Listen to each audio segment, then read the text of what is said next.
November মাসের শুরুতেই অনেক মহিলার অ্যাকাউন্টে লক্ষ্মী ভাণ্ডারের টাকা পৌঁছে গেছে, কিন্তু এখনও অনেকের অ্যাকাউন্টে টাকা ঢোকেনি। অনেকে আবার বলছেন তাদের স্ট্যাটাসে দেখাচ্ছে পেমেন্ট আন্ডার প্রসেস।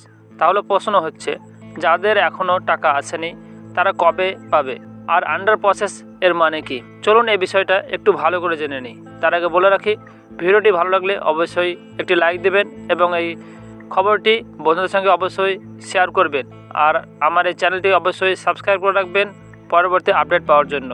প্রতি মাসের মতো এবারও রাজ্য সরকার নভেম্বর মাসের লক্ষ্মী ভাণ্ডারের টাকা পাঠানো শুরু করেছে। প্রথম দফায় অনেকের অ্যাকাউন্টে টাকা পৌঁছে গেছে। বিশেষ করে যাদের ব্যাঙ্ক অ্যাকাউন্টে কোনো সমস্যা ছিল না তাদের টাকাই আগে প্রসেস হয়েছে। কিন্তু এখনও হাজার হাজার উপভোক্তা রয়েছেন যাদের স্ট্যাটাসে লেখা আছে পেমেন্ট আন্ডার প্রসেস।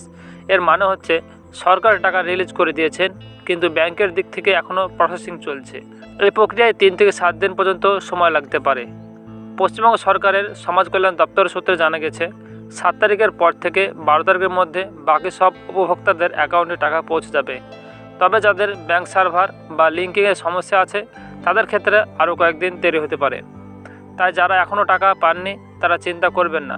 অ্যাকাউন্টে আন্ডার প্রসেস দেখানো মানে টাকা আটকে নেই, শুধু প্রক্রিয়াধীন আছে, যে কোনো সময় ঢুকে যাবে। তবে একটা বিষয় অবশ্যই দেখে নিন, আপনার ব্যাঙ্ক অ্যাকাউন্টে সক্রিয় আছে কিনা, মোবাইল নাম্বার লিঙ্ক আছে কিনা, কারণ অনেক সময় SMS আসে না অথচ টাকা ঢুকে যায়। তাই ব্যালেন্স চেক করাই সবচেয়ে ভালো উপায়। আপনি কি টাকা পেয়েছেন নাকি আপনার অ্যাকাউন্টে পেমেন্ট আন্ডার প্রসেস দেখাচ্ছে, কমেন্টে লিখে জানান।